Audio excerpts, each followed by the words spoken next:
નમસ્કાર મિત્રો,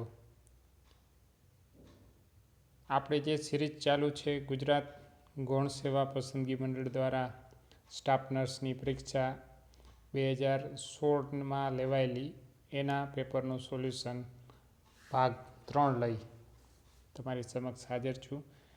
આગળના 2 ભાગ આપણે જોયા. આની અંદર છે આપણે 41 થી 60 લગી છે એ ક્વેશ્ચન જોશું. સર્વપ્રથમ બધા લોકોનો આભાર. આપ લોકો બહુ સારું સ્નેહ આપી રહ્યા છો વિડીયોને, અને વધારે લોકો સુધી શેર કરો, લાઈક કરો, કોમેન્ટ કરો એવી રિક્વેસ્ટ. વિડીયોમાં આગળ વધીએ આપણે. Inflammation of testis refer two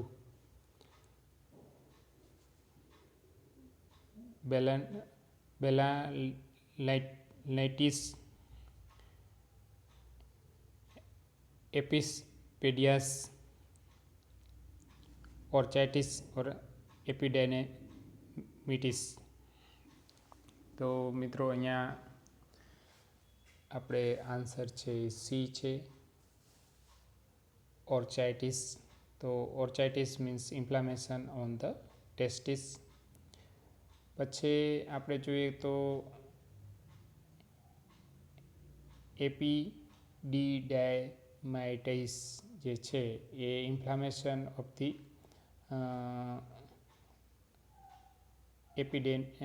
એપિડેમિસ છે.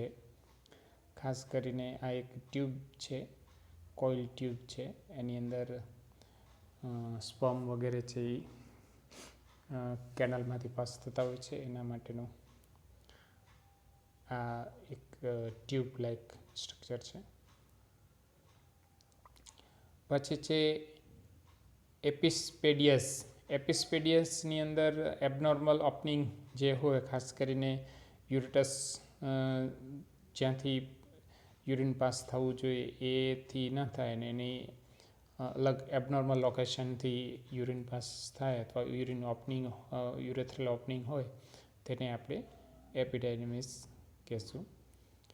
પછી બેલાલિટિસ મતલબ ઇન્ફ્લામેશન ઓફ ધી પેનિસ ગ્લેન્ડનું જે ઇન્ફ્લામેશન હોય એ ગ્લેન્ડને આપણે બેલાનાઇટિસ કહેવામાં આવે છે.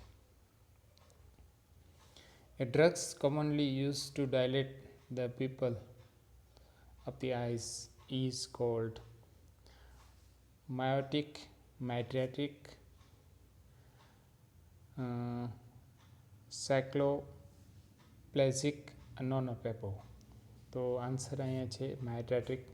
માઇડ્રેટ્રિક ડ્રગ્સ છે એ પીપલને ડાયલેટ કરવા માટે યુઝ થાય છે, જ્યારે માયોટિક ડ્રગ્સ છે આ ડ્રગ્સ સ્પેશિયલી જે અંદર ઇન્ટ્રાઓક્યુલર ફ્લુઇડ હોય એ ફ્લુઇડને ડ્રેનેજ કરે છે, ને એને કારણે છે પીપલની સાઇઝ છે એ સ્મોલર થાય છે. પછી આપણે જોઈએ તો સાયક્લોપ્લેજિક ડ્રગ્સ છે. આ જનરલી મુસ્ક્રેઇન રિસેપ્ટર બ્લોક છે. આની અંદર આપણે ખાસ જો એટ્રોપિન વગેરે છે એ આમાં ઉપયોગમાં થાય છે. અને આ રિફ્રેક્ટર એરર જોવા માટે અમુક જે સિલિયરી મસલ હોય એને પેરાલાઇઝિસ કરવા માટે આ ડ્રગ્સનો ઉપયોગ થાય છે.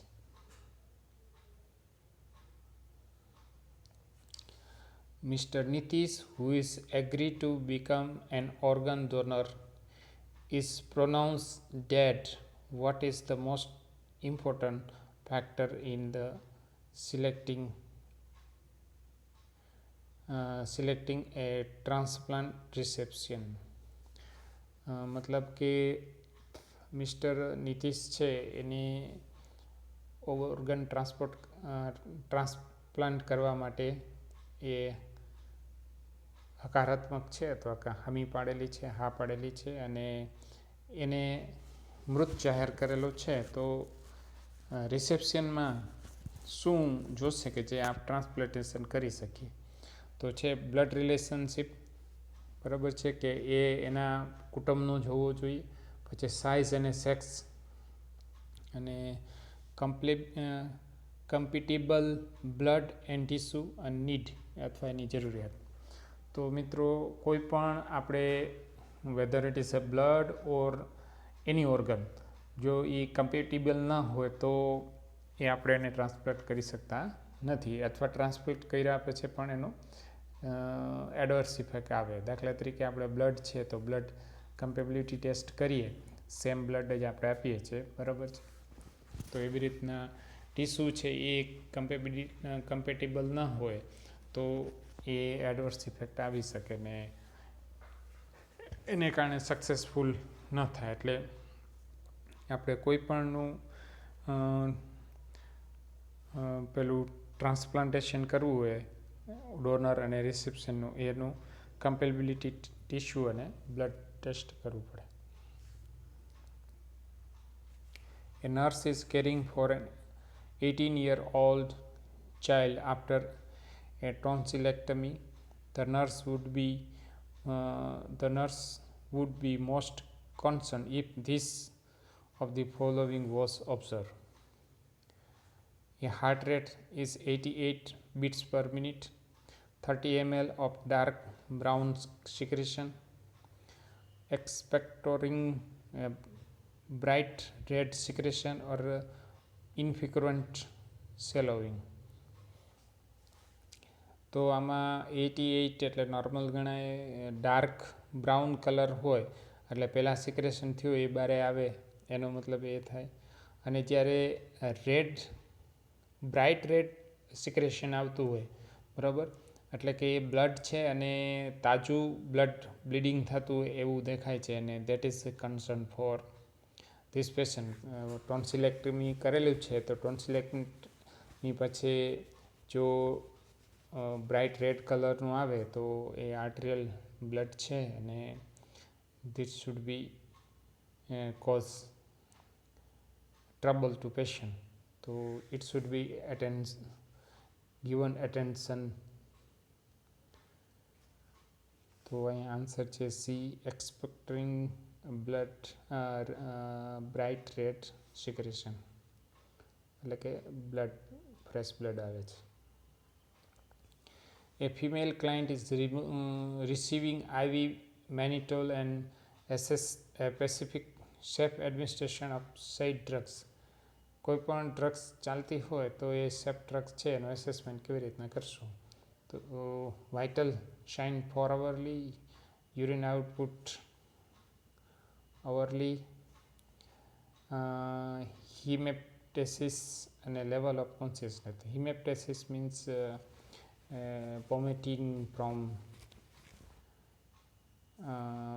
vomiting contained blood. તો ખાસ કરીને આપણે અહીંયા જોઈએ કે મેનિટોલ છે, તો મેનિટોલ આપણે ઇન્ટ્રાક્રેનિયલ પ્રેશર ઓછી કરવા માટે મેનિટોલ અપાતું હોય, અને આ એક ડાયરેટિક છે. તો જ્યારે પણ ડાયરેટિક ચાલતા હોય ત્યારે આપણે યુરિન આઉટપુટ અવરલી મેન્ટેન કરવું જોઈએ, બરાબર. તો અહીંયા બી છે is the right answer. Bleeding from respiratory tract, epistaxis, haemoptysis, haematemesis, haematuria. તો epistaxis means a blood or bleeding from nose, નાકમાંથી બ્લીડિંગ આવે તો nose bleed. Haemoptysis means blood જે mix with mucus and froth, જે ફીણાવાળું હોય, and it might be coming from lower respiratory tract. Haematemesis means blood coming from stomach અથવા blood with vomiting, બરાબર ને. Haematuria means blood in urine, બરાબર છે. તો અહીંયા રેસ્પિરેટરી ટ્રેકમાંથી આવતું હોય છે. તો ઇટ ઇઝ એ હિમોપ્ટેસિસ.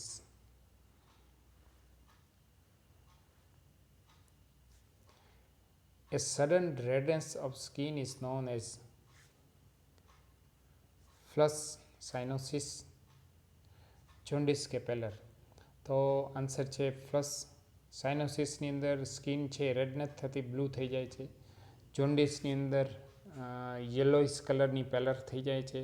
અને પેલરની અંદર ખાસ કરીને જ્યારે પેલું હિમોગ્લોબિન ઓછું હોય ત્યારે પેલર થઈ જાય છે. તો right answer is A. The burns patient using the rules of 9% of the right lower extremity. તો ઓપ્શન જોઈ લઈએ 4.5, 9, 18 or 22.5%. તો મિત્રો રૂલ્સ ઓફ 9 એટલે કે 9થી ગણવાનું હોય છે કે અપર એક્સ્ટ્રીમિટી 9 વન સાઈડ બોથ સાઈડના, પછી ચેસ્ટની છે એ આગળની તરફ 9 પાછળની તરફની 9 એટલે 18, પછી એબડોમન છે 18 આગળ અને મતલબ 9 + 9 18, પછી હેડ છે 9, પછી લોઅર એક્સ્ટ્રીમિટી છે તો લોઅર એક્સ્ટ્રીમિટીની એન્ટેરિયર પોર્શન છે એ 9 અને પોસ્ટેરિયર છે 9 એટલે 18. એટલે પગના 9 + 9 એટલે 2 9 થયા, બીજા પગના 9 + 9 એટલે 4 9 થયા, એબડોમનના 4 9 બરાબર, અને એટલે કે 8 9 થયા, પછી 2 હાથના 9 9. તો ટોટલ આપણે 100% કરવાનું હોય છે. તો આ ટોટલ છે એ 10 9 થશે અલગ અલગ, બરાબર છે. અને એક છે એ આપણે ખાસ જે જેનાઇટલ ઓર્ગન છે એનો 1%, એટલે ટોટલ છે 9 9 9 9 કરીએ તો 99 થાય અને +1 એટલે 100% થયું. તો આની અંદર આપણું જો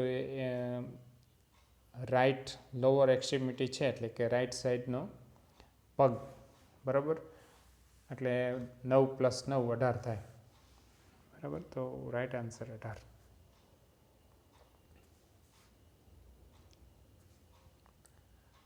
Second step of nursing process is assessment, planning, implementation and nursing diagnosis. તો નર્સિંગ પ્રોસેસ એક પ્રકારની સિસ્ટમેટિક ફંક્શન છે, ખાસ કરીને ક્લાયન્ટને સેન્ટરમાં રાખી અને 5 સ્ટેપ છે એ એક ક્રમબદ્ધ કરવાના હોય છે. એમાં પહેલું છે એસેસમેન્ટ, એટલે કે collection of data and assessment, then diagnosis, planning, implementation and evaluation. આ સ્ટેપ્સ હોય છે. તો આમાં સેકન્ડ સ્ટેપ પૂછેલું છે, તો સેકન્ડ સ્ટેપ છે એ ડાયગ્નોસિસ અથવા nursing diagnosis. The nurse should administer a nasogastric tube feeding slowly to reduce the hazard of distension, indigestion, fluctuant or regurgitation. તો અહીંયા ડિસ્ટેન્શન ફાસ્ટ સ્લોથી કંઈ જાજુ ફરક પડશે નહીં, ઇન્ડાઇજેશનનો કંઈ ફરક પડશે નહીં. ફ્લેચ્યુઅન્ટ એટલે રિગર્જિટેશન ઇઝ ધ રાઇટ આન્સર, કે એને પાછું છે એ ના આવે. જો ફાસ્ટ આપી દઈએ તો સ્ટમક છે ફૂલ થઈ જાય અને સ્ટમક બ્લીચ થશે, બરાબર. તો આન્સર એ છે રિગર્જિટેશન.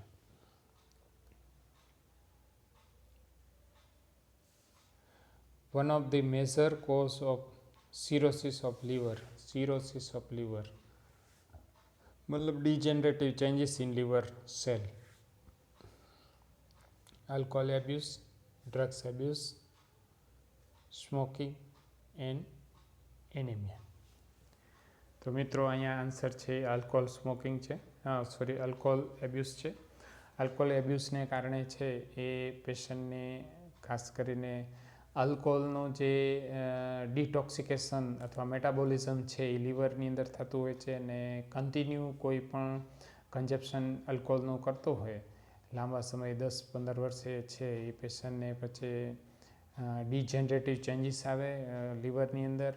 અને ખાસ એના સાઇન સિમ્ટમની અંદર છે પેશન્ટ એક લુક છે એ ટાઈપનું થઈ જાય, સ્કિન છે અલગથી બ્લેક અને જોન્ડિસ ટાઈપનું દેખાતું હોય, પછી એસાઇટિસ થઈ જાય એટલે કે એબ્ડોમન જે કેવિટી છે એમાં ફ્લુઇડ ભરાઈ જતું હોય. આ બધા સિરોસિસના સાઇન છે.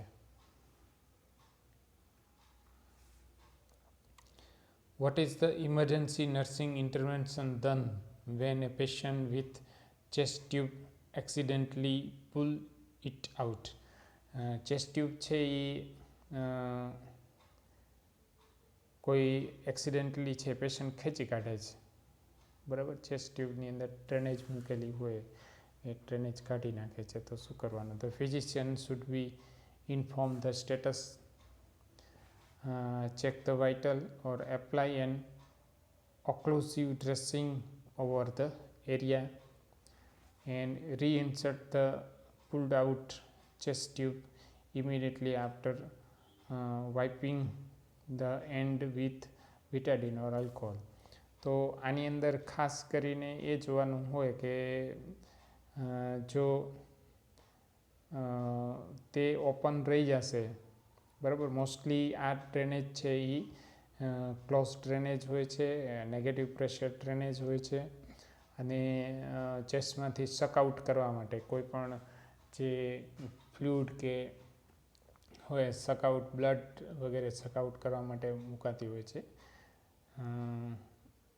એટલે એને તાત્કાલિક બંધ કરવી ખાસ જરૂરી હોય છે, અધરવાઇઝ એમાં ઇમ્ફાઇસીમાં કે એવું કંઈ કોમ્પ્લિકેશન થઈ શકે છે. એટલા માટે રાઇટ આન્સર એ છે apply occlusive dressing over the areas.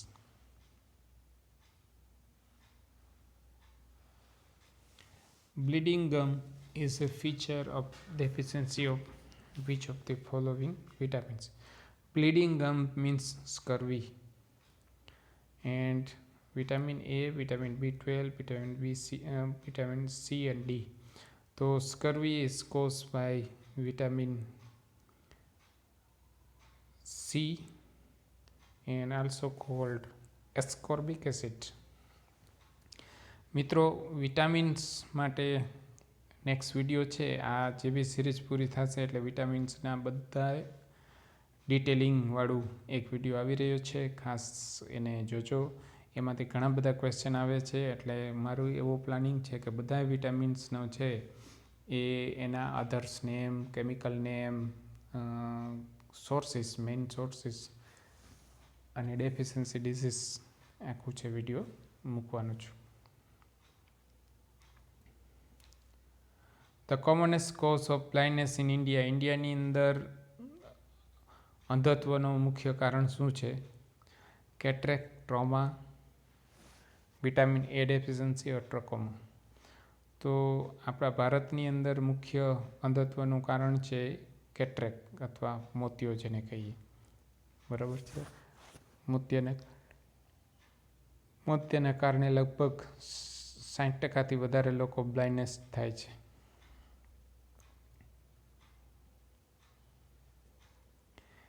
After gastrectomy operation, patient has to continue drugs lifelong, which is vitamin K, vitamin B12, paracetamol કે vitamin C.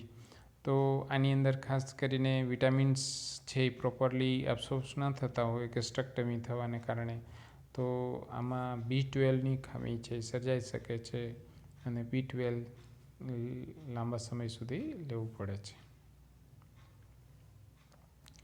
Barium enema allow the radiologist examination of the barium enema. Enema છે એટલે કે anything which is pass through colon, એને આપણે enema કહીએ. બરાબર છે. અહીંયા બેરિયમ છે. બેરિયમ ખાસ એટલા માટે હોય, ઘણી વખત બેરિયમ બોલસ કરતા હોઈએ. Upper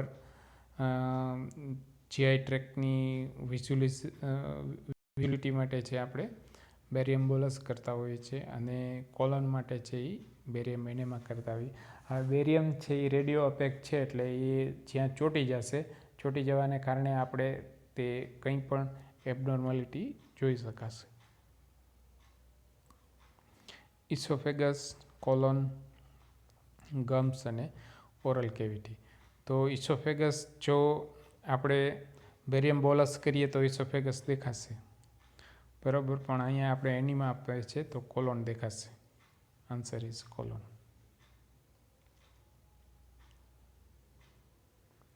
Freedom from the infection is known as sepsis, antisepsis, or asepsis, or bacteriostatic.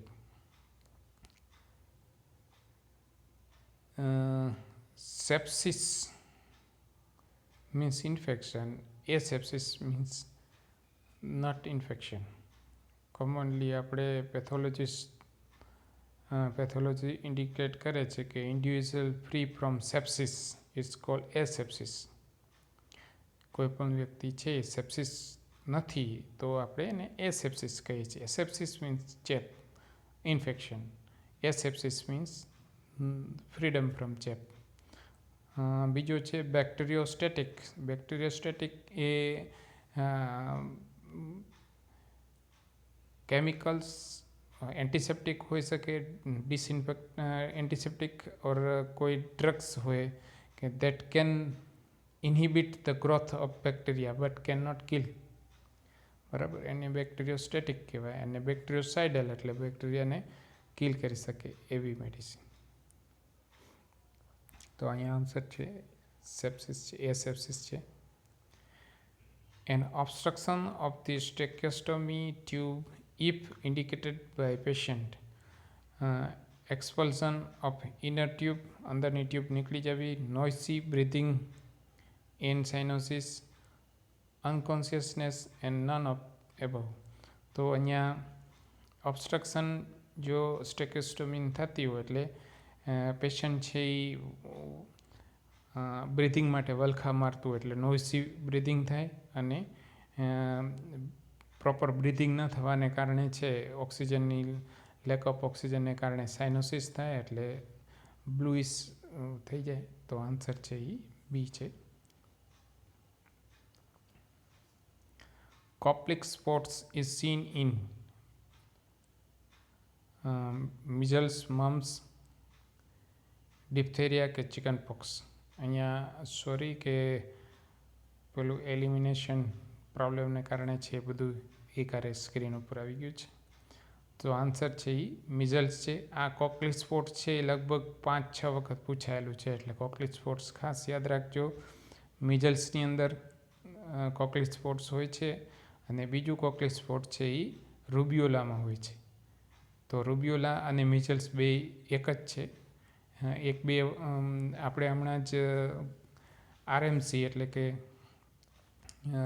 Rajkot municipal કોર્પોરેશનની અંદર સ્ટાફ નર્સની એક્ઝામની અંદર કોકલી સ્પોટ્સ પૂછેલો હતો ને એનો આન્સર છે રૂબિયોલા હતું, બરાબર છે. તો rubeola is second name of measles. Rice water stool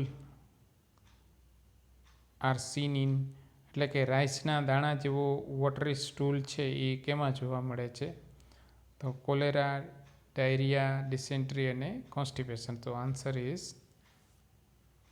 cholera. કોલેરાની અંદર ખાસ કરીને વિબ્રિયો કોલેરાથી ઇન્ફેક્શન થયેલું હોય છે બેક્ટેરિયાથી, અને એ બેક્ટેરિયાના કારણે છે એ રાઈસના દાણા જેવા, એટલે કે આપણા રાઈસના દાણા જેવા છે એ સ્ટૂલમાં પાસ થતા હોય છે, અને એ વેરી ઇન્ફેક્શિયસ, ખાસ કરીને ગેસ્ટ્રોઇન્ટેસ્ટાઇનલ, જેને વોમિટિંગ એન્ડ ડાયરિયા બે હોય છે, અને જો પ્રોપર કેર કરવા ના આવે તો ઇટ મે કોઝ ડેથ.